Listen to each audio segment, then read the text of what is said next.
Greetings, gentlemen, and welcome back to another iteration of MGTOW Talks. It's a great pleasure for me again to be able to talk to Professor Mills. He's here on the other side of the world.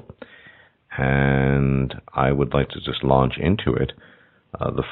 Really, first thing I'd like to talk to him about and hear his views on is the influence of feminism academia, the limitations it imposes on free thought and perhaps publications and free expression as an actual academic. Could you, without actually being specific, but just your general observations as a longtime academic, have you at least observed real academic progress hindered by feminists caterwauling and getting angry about things? You know, for me, one of my personal strongly held values is freedom of expression, especially in a university context. That's what universities are really all about. Theoretically, that's what tenure is about too. So you can explore ideas, do research without worrying about the political consequences. And there has been a tendency, and there's been a few articles written about this fairly recently, on the left, ironically, the political left, which traditionally has been a strong supporter of free expression, basically turning on the idea with the idea of microaggressions and trigger warnings and suppression of speech, shouting down speakers, and so on. And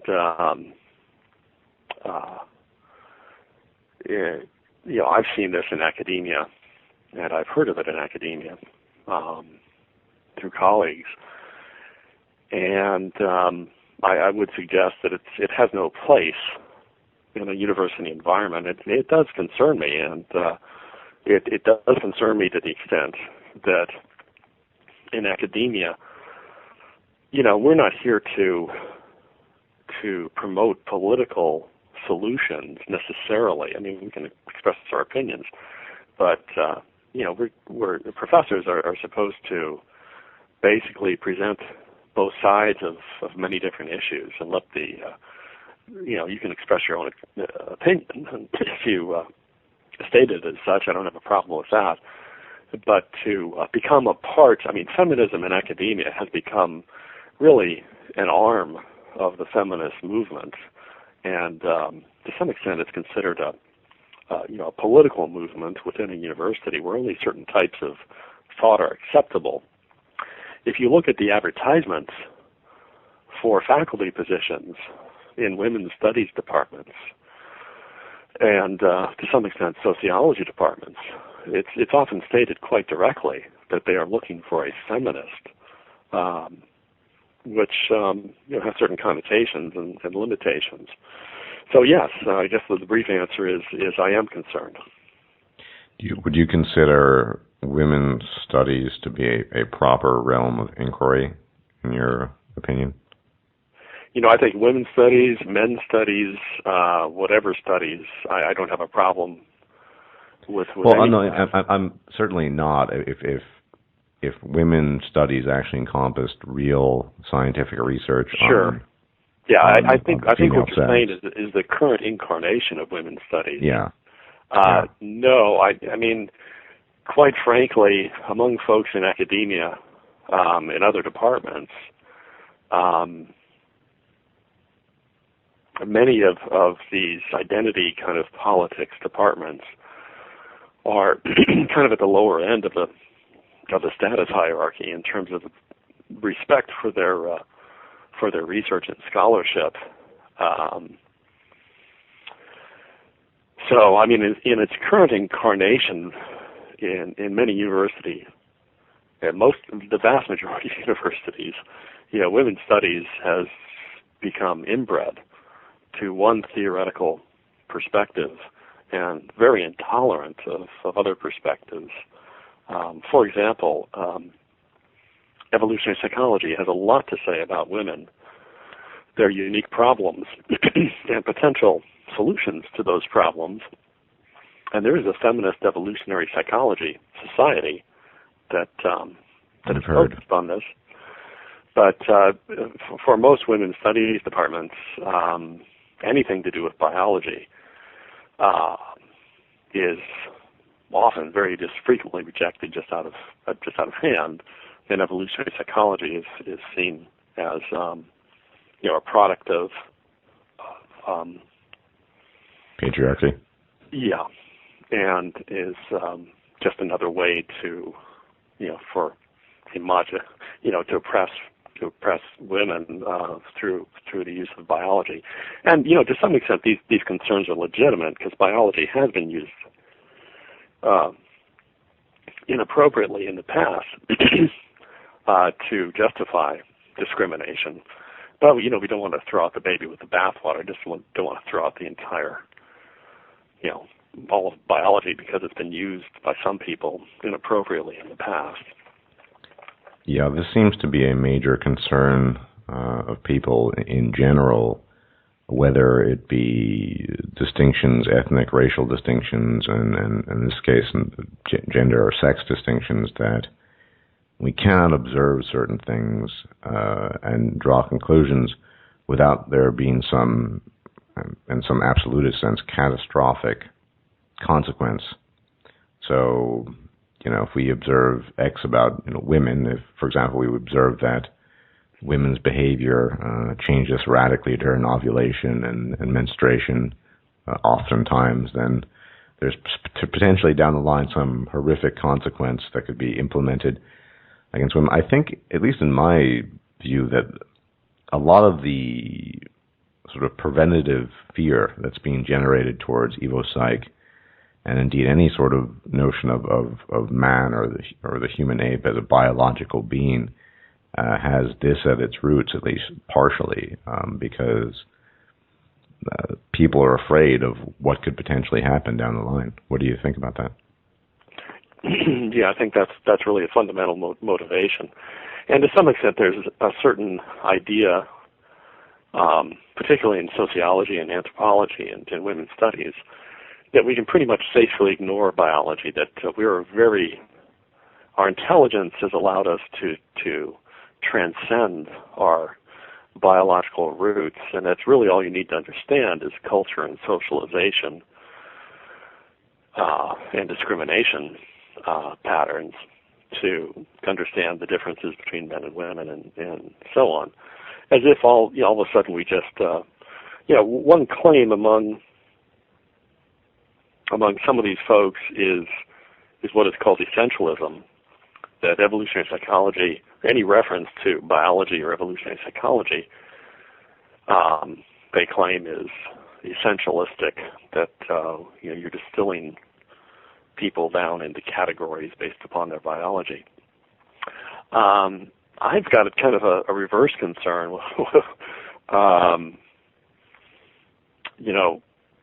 that some social constructionists, presume that essentially we have just kind of floated off into the ether in terms of our, pure intelligence, and that we aren't tied to our bodies anymore and our brains. And I would call this Aetherism, that we just kind of floated off into the ether. And, without a tether to biology, you can just float off in any direction, and it can get pretty darn crazy. There are crazy places you can float to and take it seriously.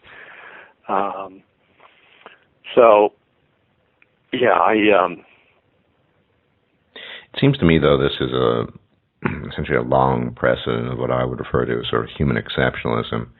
You can certainly see it in biblical writings. Man is to rule over the beasts. And in some sense, even the Enlightenment, with its collective values, the notion that man could essentially rise above his animal nature because he was so endowed and imbued with this intelligence. There's a continuity of the perception of human exceptionalism that everything else is an animal, but we're not. Yeah, and also the idea that we know why we do what we do, and we can choose to do what we want. We talked about before about free will. that social constructionism suggests that people learn certain behaviors and we choose certain behaviors. An evolutionary, biological, or neuroscience perspective, I think, would argue more that we don't know why we do what we do. We are there are unconscious brain processes going on, and by the time that we're aware of it, we're making up stories to justify our behavior. So if you come at it from that perspective, you see the world quite differently, that we're really tied to our brain, we're tied to our biology, rather than kind of floating as this amorphous soul up in the ether being pushed around by social forces. And the terminology that is used is interesting, that we're playing roles and that gender is a performance, almost as if it were a play that anyone could write a narrative about. And the use of these terms, role, narrative, construction, performance, all suggest that our behavior is completely untethered, and we're aware of why we do what we do, and we're free to do whatever we want to do, and society's free to kind of push us in any direction, in any narrative. And of course the problem with that is, as pointed out by others, the SoCal hoax and whatever, is that you can come up with amazingly complex narratives out of nothing, and they sound kind of good. Some of them do, but they're just there's just no tie to reality with some of these things. And it seems to me that in the year 2015, we simply have a preponderance of heavy evidence showing that there's a deeply biological side to our behavior and the origins of our behavior and our interactions. And to ignore this is just to ignore, well, call it essentialism, if you will, but an essential part of our being. If we don't have that, what are we? And as you pointed out, the social constructivists would say we're anything we want to be. Exactly. But the evidence is just not in favor of that, not in the year 2015, that we're just, actors upon the stage, as it were. And I must say that I'm a bit distressed and concerned about the direction that some of the humanities have taken along this line of postmodernism and social constructionism, to the point where, and part of the social sciences as well. For example, some sociology departments have critiqued science so much that they don't want to do science anymore, and they've replaced that with the development of narratives or case studies or a type of thing. And the same thing with some portions of anthropology, particularly cultural anthropology. The anthropology department at Stanford University actually was split at one time because they couldn't get along between the cultural anthropologists in this particular wing didn't want to have anything to do with biology, and then there were the biological anthropologists, the evolutionary anthropologists and physical anthropologists that said, no, we do want to study biology. And they literally could not get along together to be in the same department, so they split into two separate anthropology departments. And since then, I think they finally had a reconciliation, and they're back together now. But that's a pretty telling story about these two approaches. And this seems a recurrent theme, what I would maybe call missing the forest for the trees, the idea of, say, a feedback loop. You can have neither biology nor environment without the other. They feed into each other constantly. You can't study one in isolation. You don't get biological adaptations without an environment that gives rise to those adaptations. And, for example, it's just not possible to study any animal, really, not just humans, without taking both environment, if you want to call it culture, and our innate physiology into account, I think. Yeah, I completely agree. And I think that one thing the critics of biological approaches to behavior don't completely appreciate is the degree to which behavior can be pretty flexible, based upon certain environmental variables. They often, claim this is genetic determinism, but I've never met a genetic determinist who believes that we don't have to worry about interaction with the environment. Yeah, I think this is just kind of a smear term to paint everyone in a certain way. But the thing is, there are real implications to differences in behavior, say, between men and women. This has been brought up very often in the so-called manosphere. I've talked to Clive about this. For example, in the West, in the United States, Canada, the UK, there seems to be a real crisis in the medical profession because many women are becoming doctors, but they tend to enter into the quote-unquote softer area like dermatology, pediatrics, and so now there's a dearth of pathologists, oncologists, trauma surgeons, cardiac surgeons, and women also tend to take more time off, often to have children, raise children. And if we don't understand how men and women operate, we can potentially down the line have real-world consequences that will affect people's lives. I've been told by Clive in the UK that because there's this shortage of oncologists, that you get cancer, you're as good as dead in the UK. Wow. And yeah, it's the UK. Apparently, I looked this up, has worse chances than most Western countries, and it's not a pretty picture. And I think we ignore these differences, which oftentimes are so profound to our detriment because we've talked about, daddy state, the state replacing, say, a husband as a quote-unquote provider and things of that nature. They have real consequences in the world we live in and affect people's behavior. I mean, I'm sure you're familiar with the acronym MGTOW, Men Going Their Own Way, to whom I belong and many others, and the numbers are growing. This, as a phenomenon, arose, I think, in large measure because of the disproportionately disadvantageous circumstances that government policies have enacted, oftentimes feminized or in favor of women. There's absolutely no incentive for a man to get married these days in this context. You really only stand to lose, for the most part, unless you're a gambling man, and even then it's highly risky. Well, also, I would point out, too, that the thing about the marriage contract, which is, it's basically a contract, is that no one's allowed to read it beforehand. There is no contract to read, and only a fool would sign a contract before reading it. So, I mean, there's been proposals to do away with the government being involved in marriage and make it a private religious, if people are into that, or personal ceremony.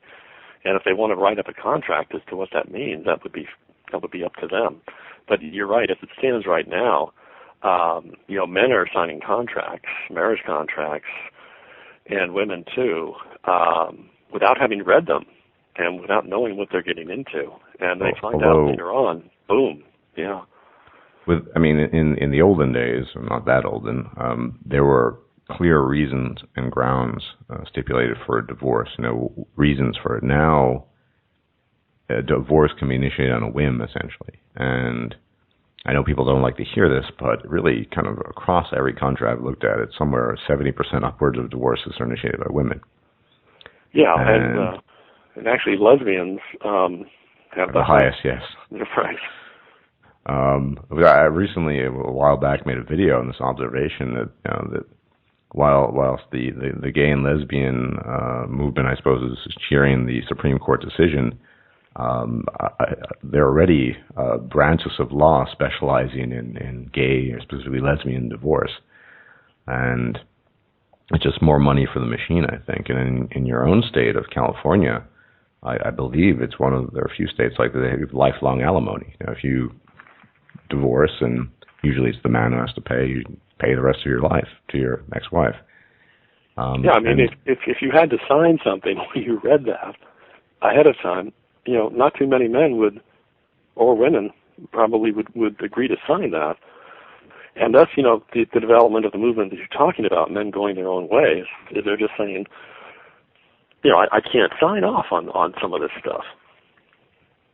Yeah, and it's seen. I mean, the response, at least to MGTOW in the general public, is it's seen as some sort of cowardly. But really, it's if you would look at Maslow's hierarchy of needs, it's just about self-preservation at its core. There are other elements, but there's just no benefit to doing any of these conventional, traditional things anymore for men in the West. And if there's no benefit, well, any rational person would say, "Why should I do this?"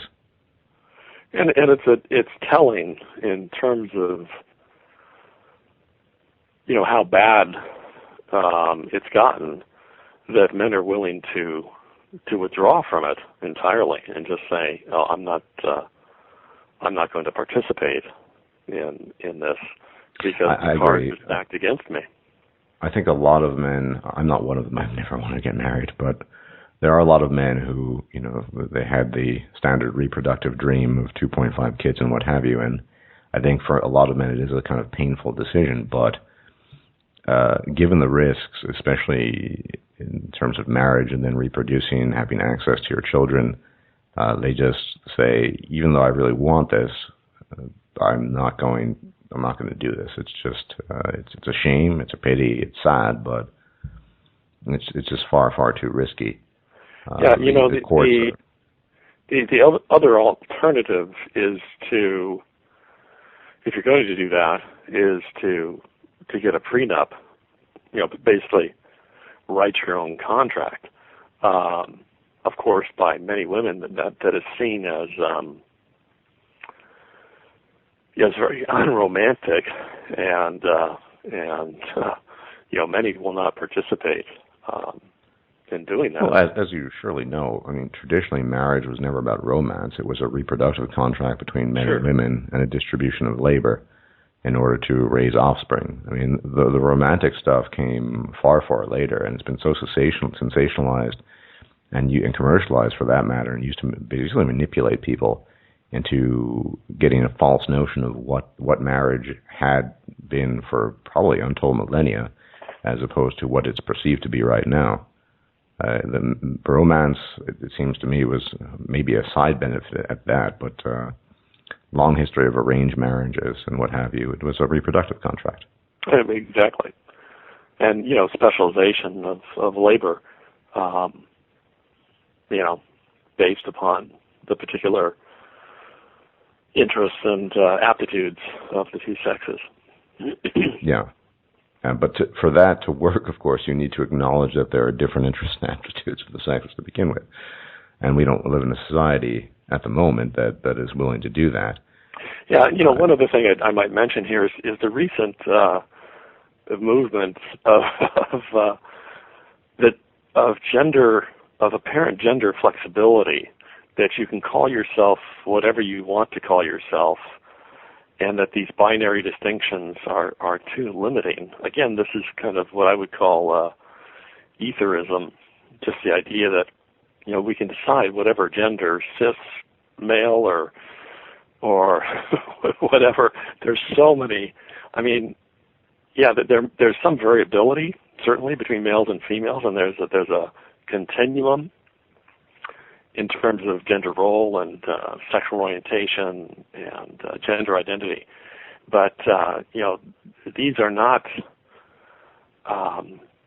things that are a choice for most people.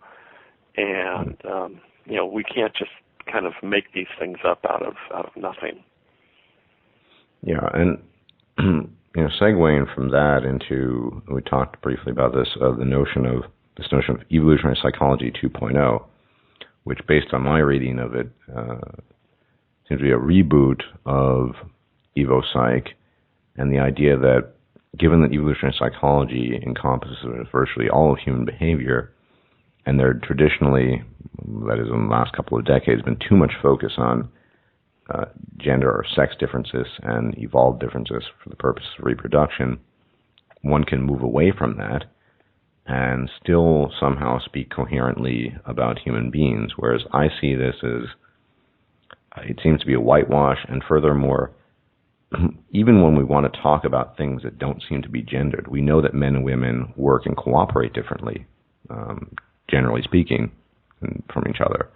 We know that they learn differently and they have a different approach, and so it all seems to go back to that anyway, because our reproduction is so important to how it modulates and affects our behavior. And I'd love to hear your thoughts on that. Yeah, I agree. I have mixed feelings about the idea of evolutionary psychology 2.0. At the core of evolution is reproduction, inclusive fitness, and that really drives the whole process of evolutionary change over time. And the reason why evolutionary psychology tended to focus at the outset pretty much on sex differences is because there were so many interesting hypotheses that you could derive from this perspective that you wouldn't think of otherwise. There's two fundamental differences between males and females. The first is how fast you can reproduce. Males can reproduce much more quickly than females. And secondly, the assurance of genetic parentage, knowing that a particular offspring... Which women have and men don't. And women have and men don't. So men have an advantage in terms of speed of reproduction. Females have an advantage in terms of maternity assurance.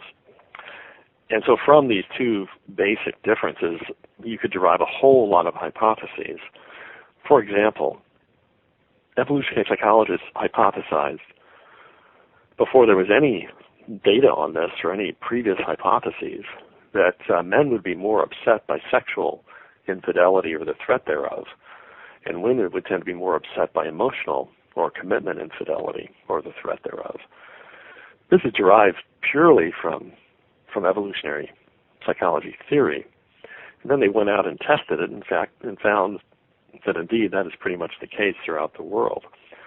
So evolutionary psychology is very heuristic in the sense that it generates new ideas, new hypotheses that you otherwise wouldn't think of. It tells you where to look for interesting things and how to kind of carve up phenomena that otherwise could be carved up in an infinite number of ways.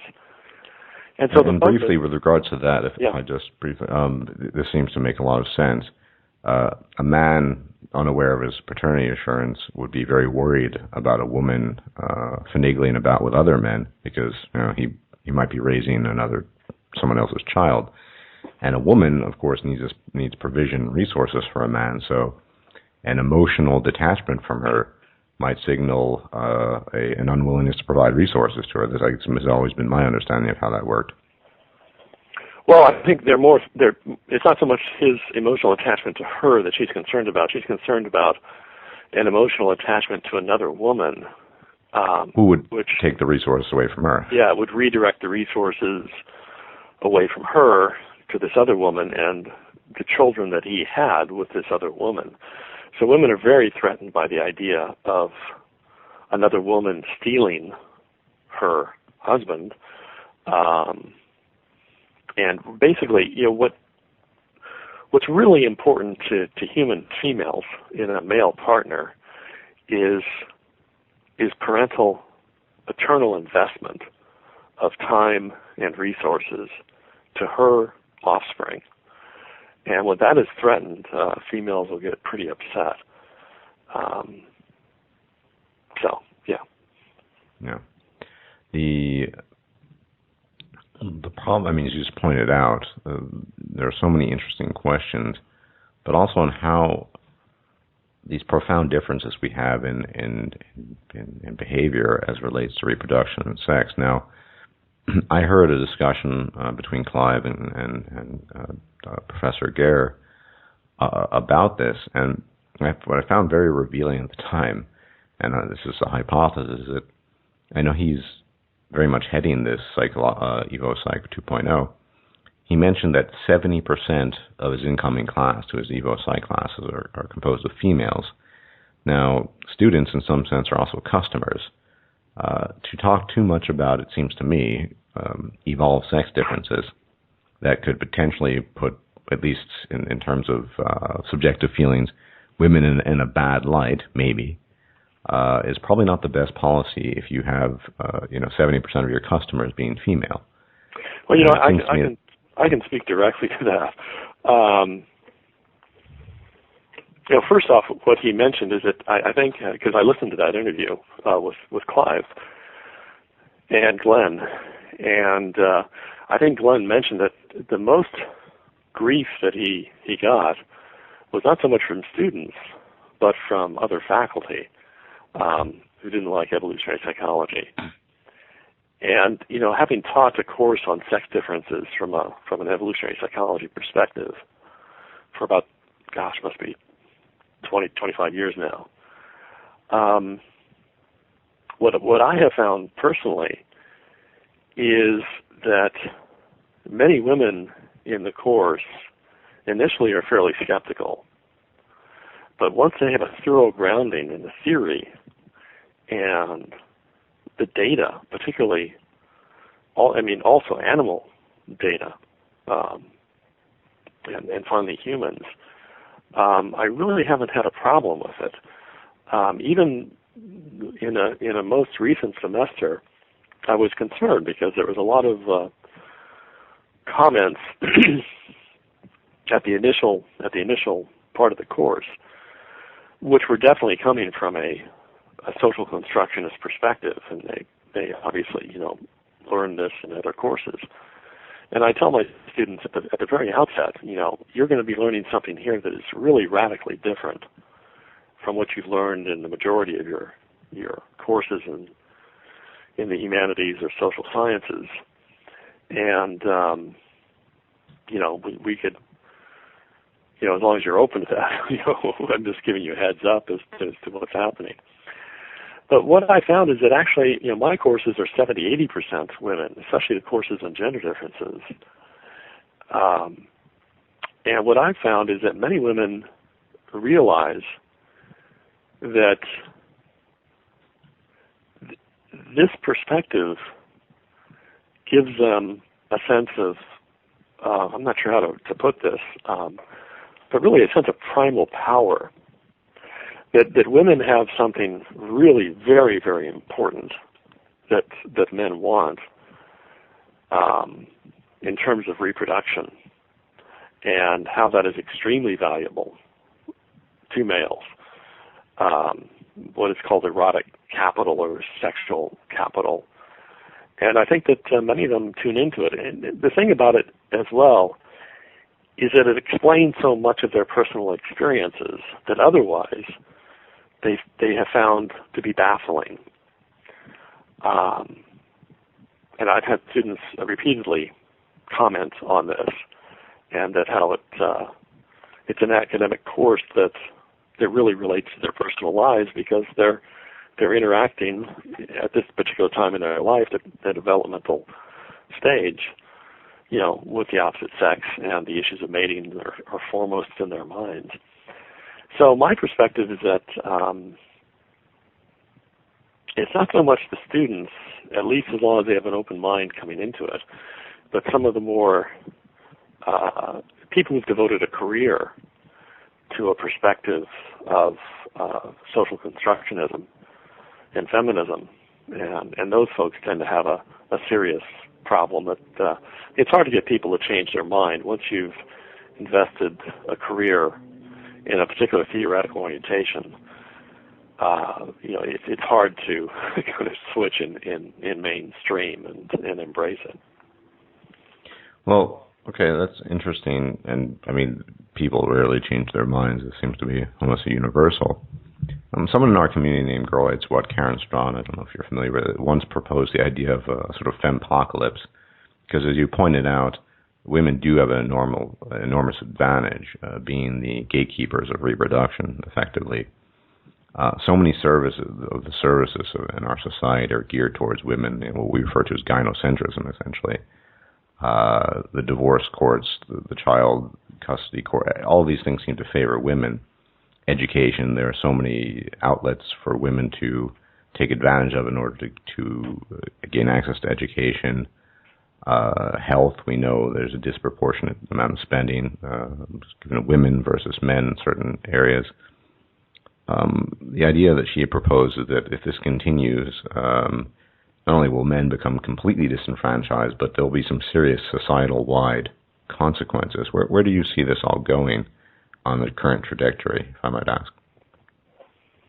Well, there is a lot of evidence that the more polygamous the society, the more violent it becomes, internal violence. There's much more variability among men than women in reproductive success.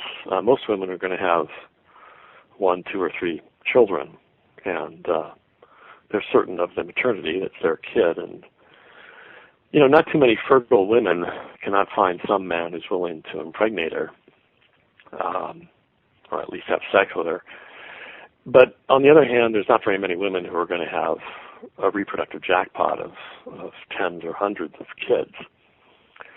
But the reproductive variance among males is very large, and the larger it is, the more polygamous the society is. That leaves a pool of males at the lower end of what I call reproductively disenfranchised males, who simply cannot find a mate.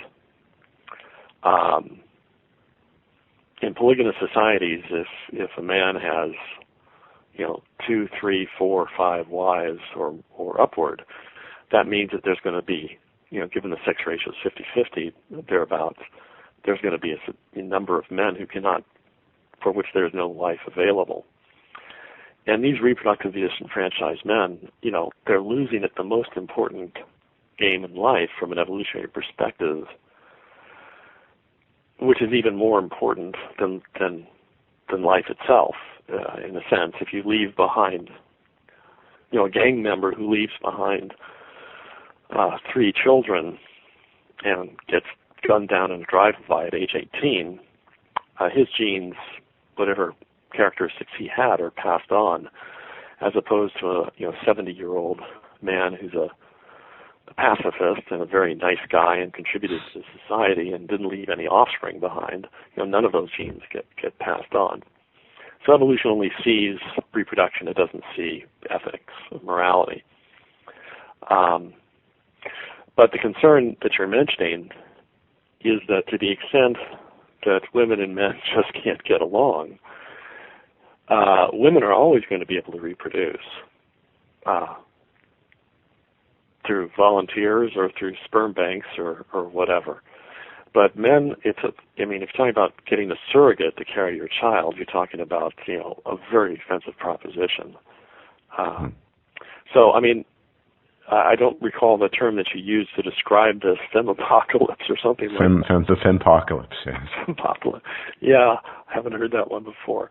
But to the extent that you have a group of males who would like to reproduce, but who find that impossible, in general, what history and cross-cultural research suggests is that any time you have a pool of men like that in a society who are very unhappy, they're not happy campers, they tend to turn to more violent means to achieve their ends. Well, are you suggesting that as of now we're more or less a polygamous society? This is kind of a separate issue, but my understanding, looking at research and what have you, is that humans are primarily social pair bonders more than they are physiological. There are some elements, but we're quite flexible in how that works. Do you feel that, say, American society in particular is drifting in general to a more polygamous society, or are you? Certainly in the American urban ghetto, it's almost entirely polygamous these days. But or do you think seeing a general trend moving beyond that specific area of the urban ghetto?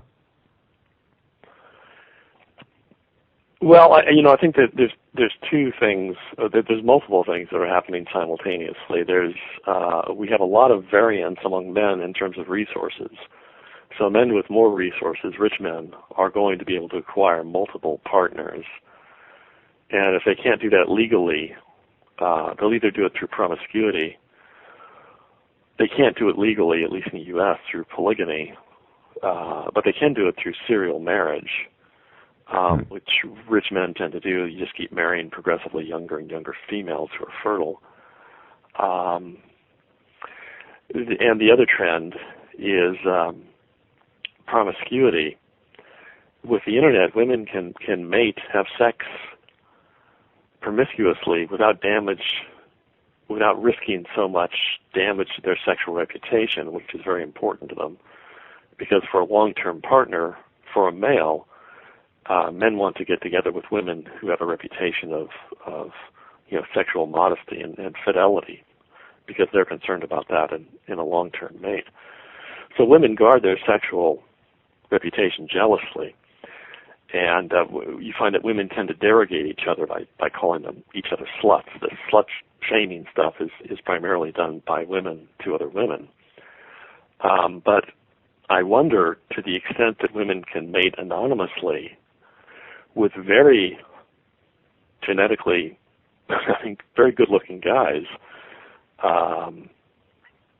to some extent they might do that, and which leaves the less attractive guys and less interesting guys without partners. But still, women should have some emotional resistance to doing that.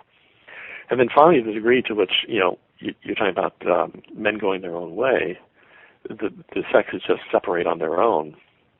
That's going to leave also a pool of people who are really, not too happy with the situation. If you want to socialize males, get them to be pro-social. I hate to echo President Reagan, but the research does support this. One way to do this is to marry them off fairly early, saddle them with a mortgage, get a couple kids that they know are genetically their own, and a wife who's generally sexually faithful. Well, I guess the term generally there isn't too optimistic, is it? But, these guys tend to be pretty civilized people. Well, I should stress, MGTOW minded, we're not violent. There's absolutely no violence in No, I'm not suggesting that at all. I'm not suggesting that at all. I know very little about the movement, and I'm not suggesting that. But, certainly, it's kind of a sad statement that one sex would have to withdraw from mating. But it's as you put it. I guess a bit unique. I've never been obsessed with this notion of replicating myself too much, at least, and marriage never interested me. But even so, having dealt extensively with women in the modern era, it is mind-bogglingly difficult. And as you pointed out, with the internet, with all these things, and other people observe this as well, as you know, men are generally amenable to engaging with or mating with, if you will, different kinds of women because of our reproductive stats. Women tend to, of course, focus only on a few, and many men are then left out. They had even done a poll on a major dating site a couple of years back, OkCupid, where women alleged that somewhere around 80% of the men there were physically unfit, unattractive. And this seems to me, these days, I've made this observation on my channel in the past, that women traditionally had to be, men primarily are concerned with genetic fitness, how does she look? Women had to be concerned with, well, how does he look and can he give me stuff? And given the welfare state, given the fact that women have their own careers and all these other things, I've noticed the trend that women focusing much more on genetic fitness often, at least in the sort of casual online dating scene, than they otherwise would on just purely resources, because they have their own resources sometimes, or they have taxpayer-based resources, and it's an insane game to play. And I think men who go their own way realize that. And in addition, we as a community, most of us believe strongly in the evidence presented by evolutionary biology and psychology. And although it's absolutely true that in an absolute sense, as far as evolution is concerned, the only thing we're really concerned about is making copies of our genes. But we do have an ability to abstract away from that and think about, well, the universe is 13.7 plus billion years old. I mean, who cares if I replicate my genes or not? I'd rather enjoy a leisurely, pleasant life, keep my money and resources for myself, and learn and have fun, than to toil away in the model that I suppose Reagan proposed. Because we observe these men, and even though they've reproduced and they have a mortgage, they're not particularly happy. Their wife nags them. They have very little free time. Their health suffers, and all these things. And we just say, well, no, thank you. Right. And that can be a rational perspective. Just a couple comments.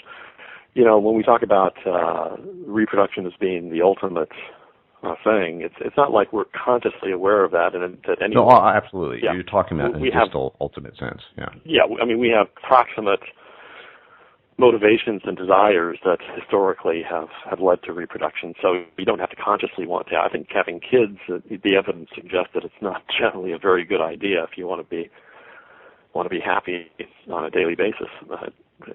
Oh yes, there's studies that show that having children, on average, these people tend to be less happy than people without children. Yeah, exactly.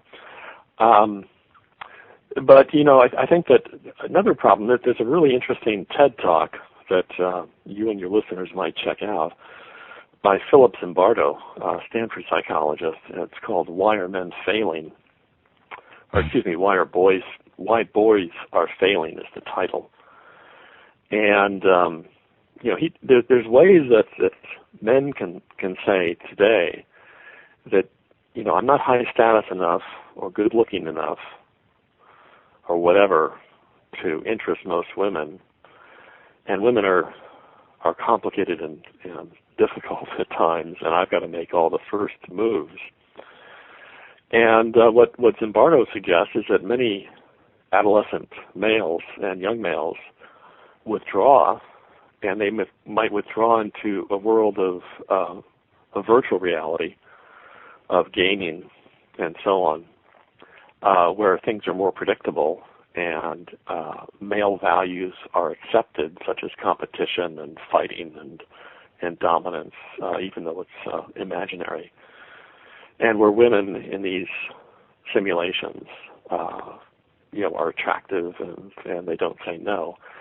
And the other thing that he mentioned too in this talk was that we have a virtual reality now of sex, of online pornography.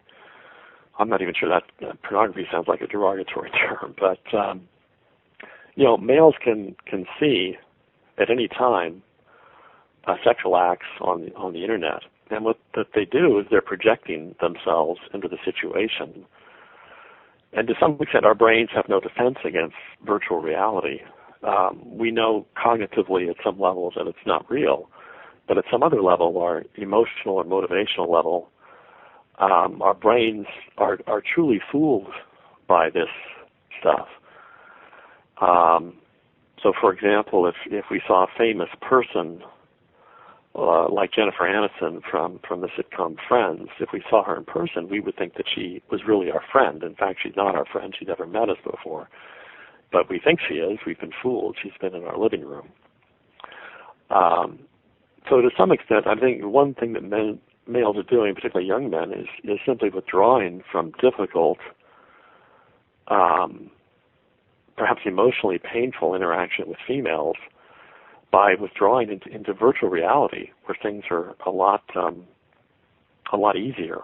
And then they're shamed for it. I mean, when especially in the community, I mean, you have no idea how often one has heard and hears just a bunch of losers living in our mother's basements. I mean, some of us, I'm not one of them, are very wealthy, and they just don't want to bother. Women are complicated, they're difficult, and invariably they cost you lots of money. I'm currently saving up for a new sort of godly gaming PC, and it's still a lot cheaper than my last 2-year relationship. Yeah. So when you do the cost benefit, that's certainly true. His observations.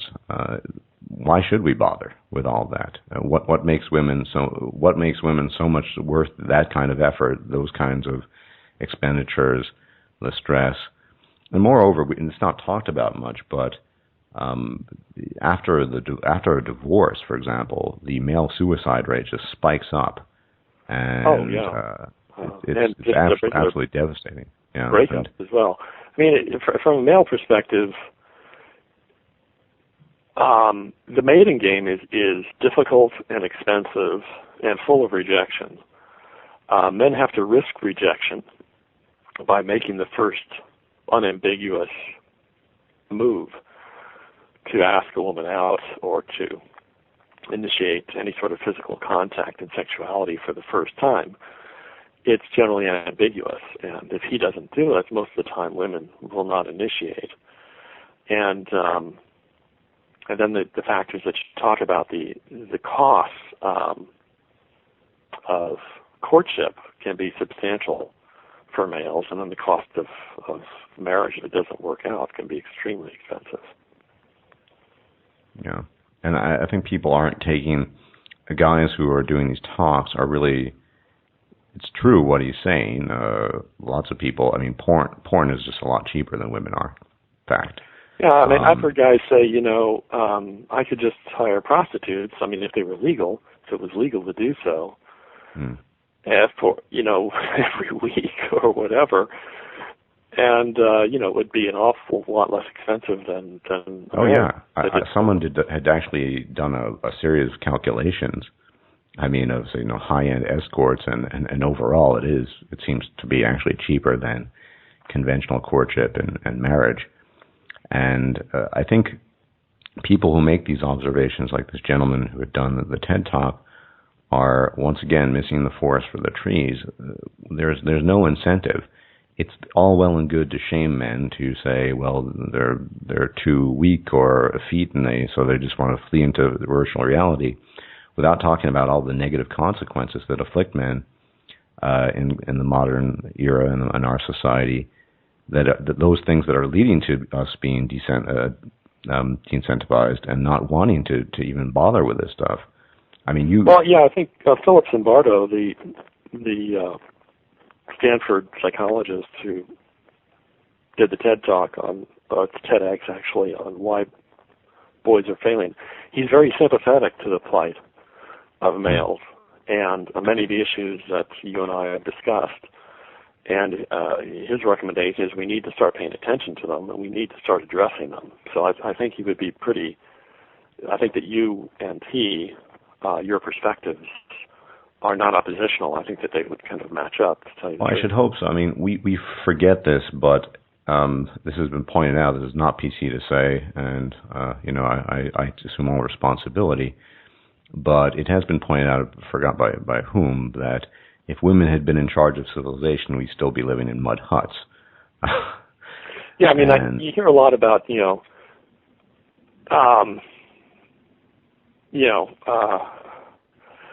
that white males are running the world and oppressing everybody. I had a discussion with a friend about this.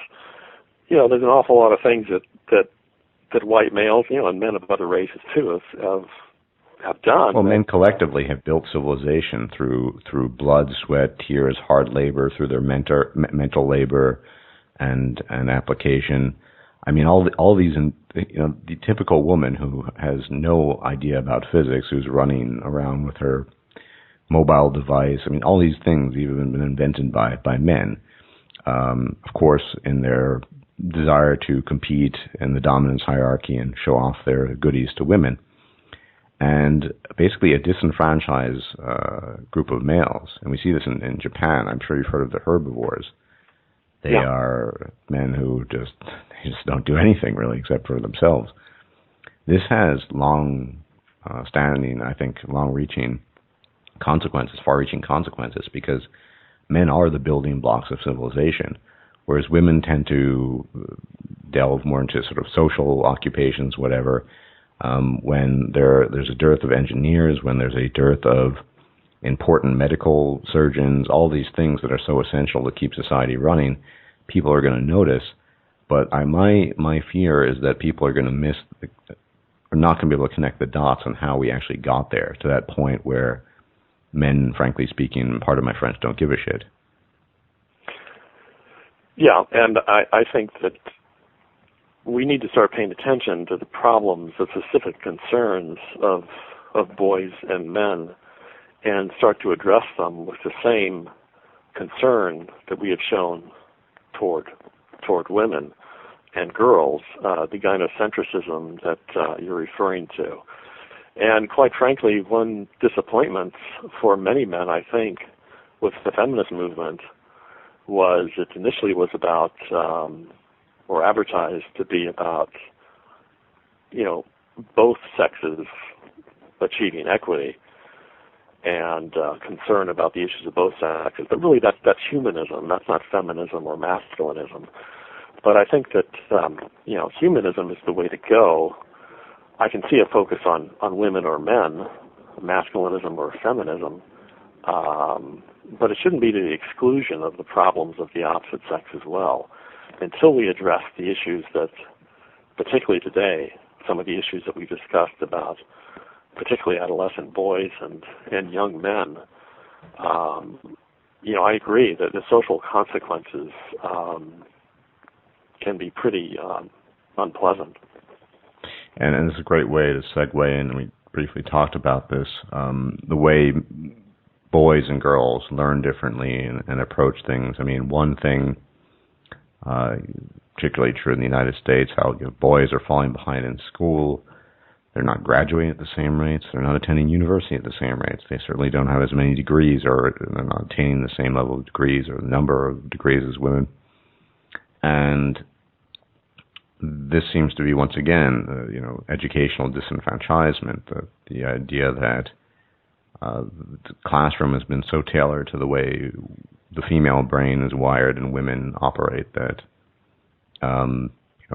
men aren't as good at that as as women, just sitting still that way. That's not the way we learn or operate. And then in the same breath, you'll hear things, the age of men is over, or women don't need men anymore, and all these things, without paying attention to the fact that things have been restructured, and men are just reacting the way they do to this new structure.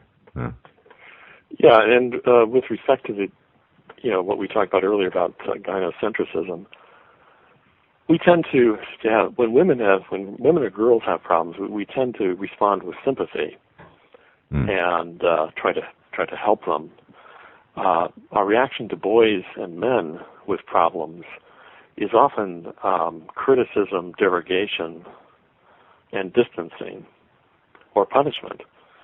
That these boys are behaving inappropriately or doing things that we don't want them to do, and therefore they are morally defective or wrong, and we should punish them.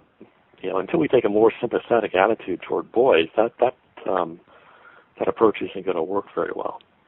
I've even seen studies that show that male infants receive less attention than female infants. I'm talking about a couple of weeks out of the womb, even.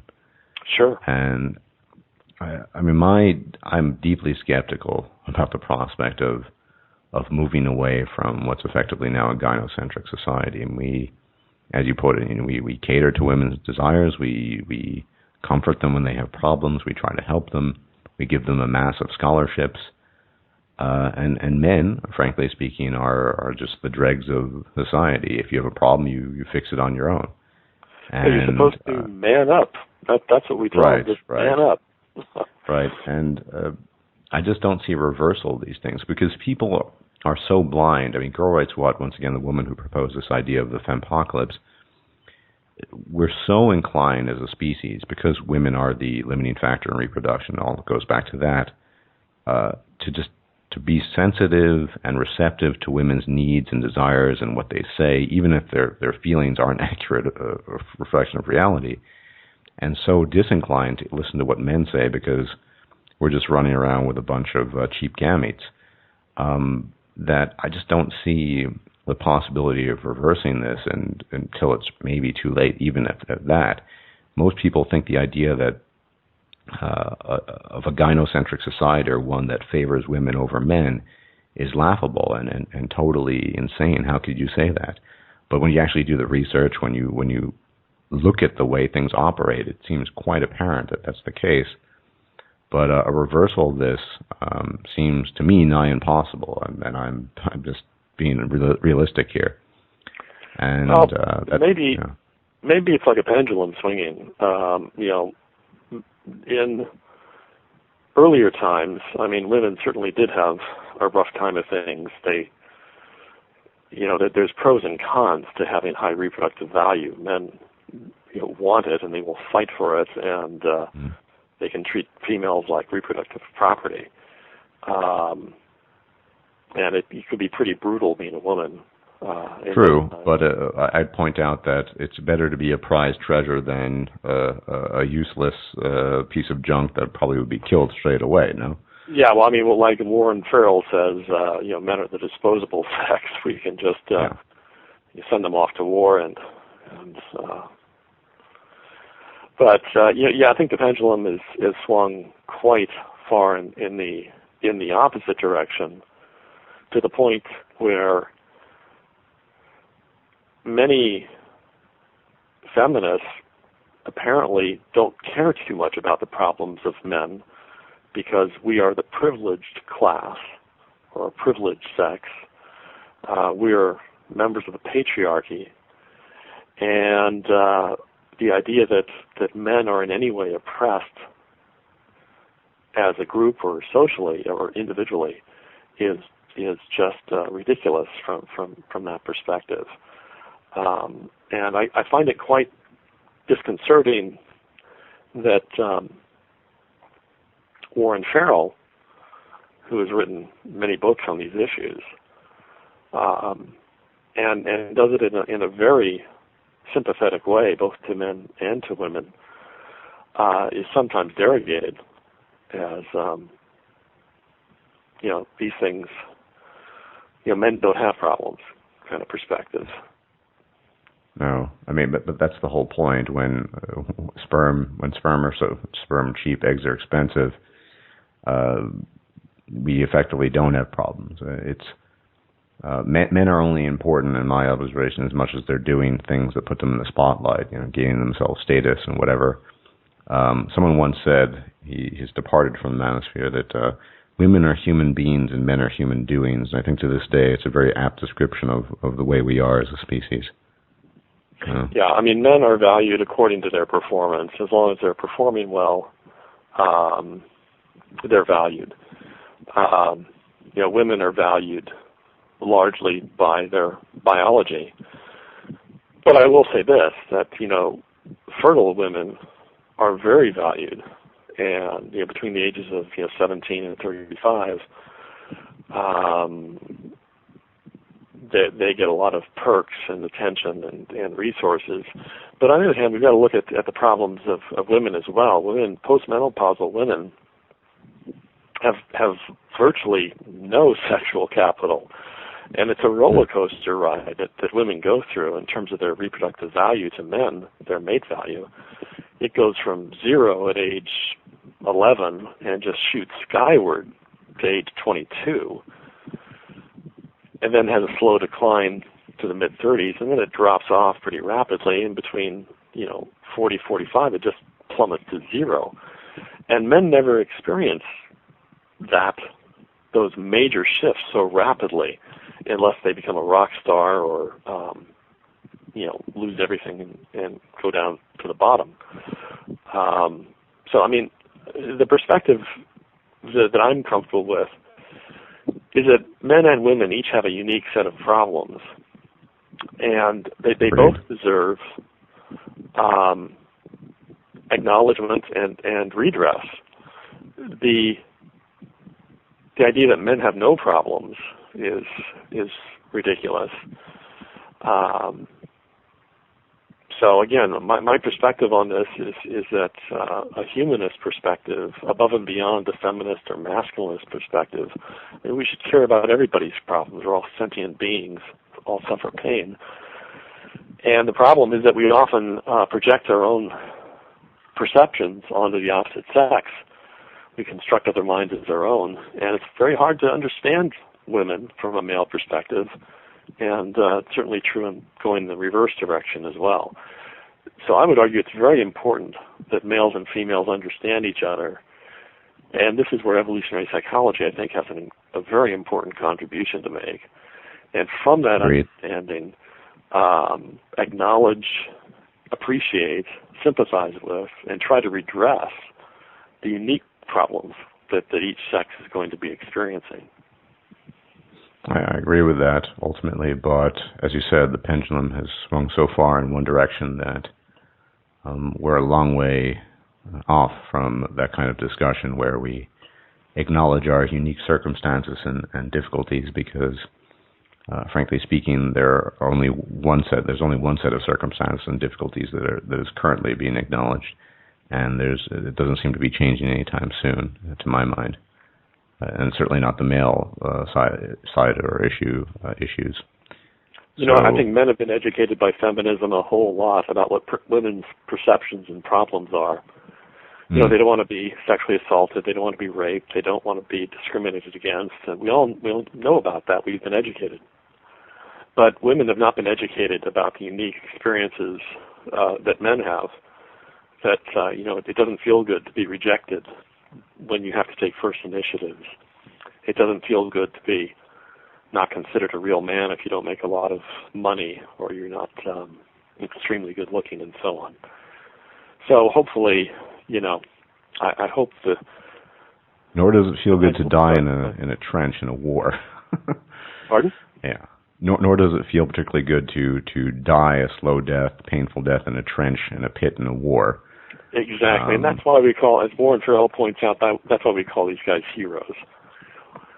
Yeah. As Fitzgerald said, F. Scott Fitzgerald, show me a hero, I'll write you a tragedy. Yeah. Well, I certainly hope you seem to be somewhat more optimistic than I am, and I guess that's a good thing. We need optimists, but I don't know what's going to happen. To tell you the truth, I'm not sure. I know what I'd like the pendulum to start swinging back. I don't see any sign of it happening right now. To tell you the truth. Oh no, and it's absolutely insane. The level of I call it. I've kind of coined this term, the walking on eggshell society. We've become so sensitive to everything. I mean, I just covered in a video an article by a feminist historian claiming that video games that have a medieval fantasy setting are intentionally racist and sexist and blah blah blah blah, and it's so absurd. So no, it's not changing anytime soon, I fear, and we're going to see more of this sort of walking on eggshell society, more frankly speaking, more of feminism, more of gynocentrism, and more of a blatant ignorance and disinterest in male interest, and as well as suffering. So that's why I think we have been seeing growth in MGTOW numbers over the last couple of years, and the numbers will continue to grow because it's just a society. Being an active participant in society for a male is for the most part a raw deal. Even the incredibly wealthy and successful get milked in the divorce courts and lose their fortunes and are oftentimes very unhappy. So there really aren't too many options other than to just retreat to your own realm and do your own thing. That's my view, and I think the view of many people or many men who decide to go their own way. Yeah, and I would hope that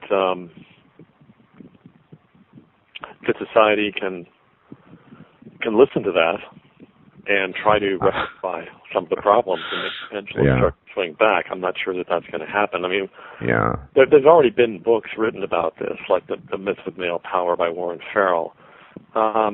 Sadly, it's been just rejected by feminists, many feminists, which is unfortunate. It's not a book that was anti-feminist. It was just pointing out the particular problems that men had. Yeah, and on a final note, I mean, I think science has an enormous capacity to contribute. I mean, Clive tried, for example, to contact some 40 different published neuroscientists who study brain differences between the sexes.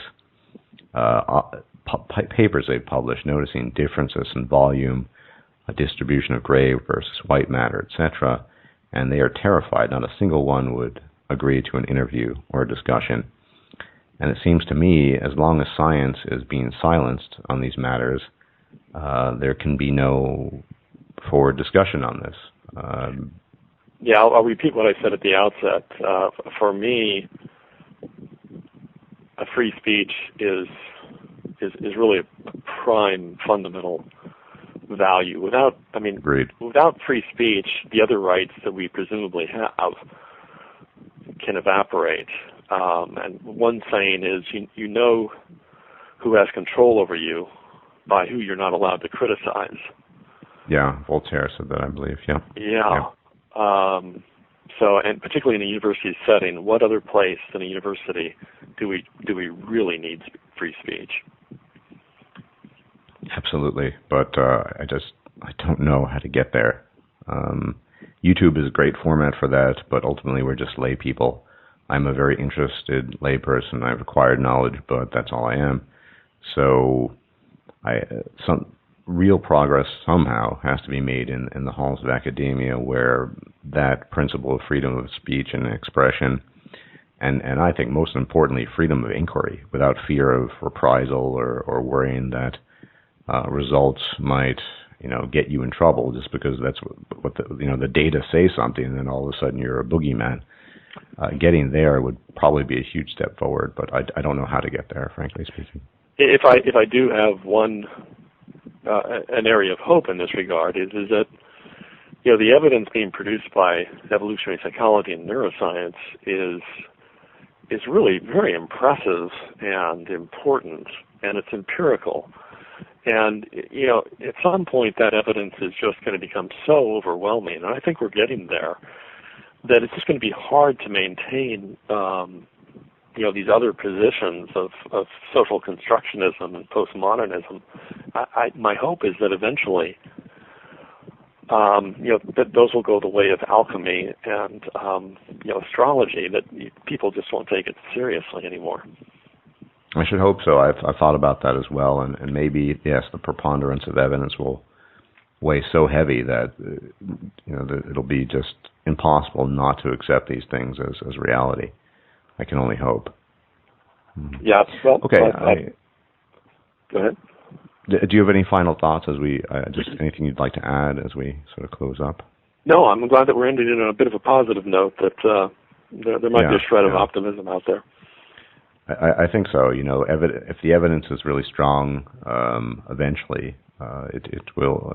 I think there's historical precedent for that. As you pointed out, now alchemy is no longer considered an actual discipline, so that's a great thing.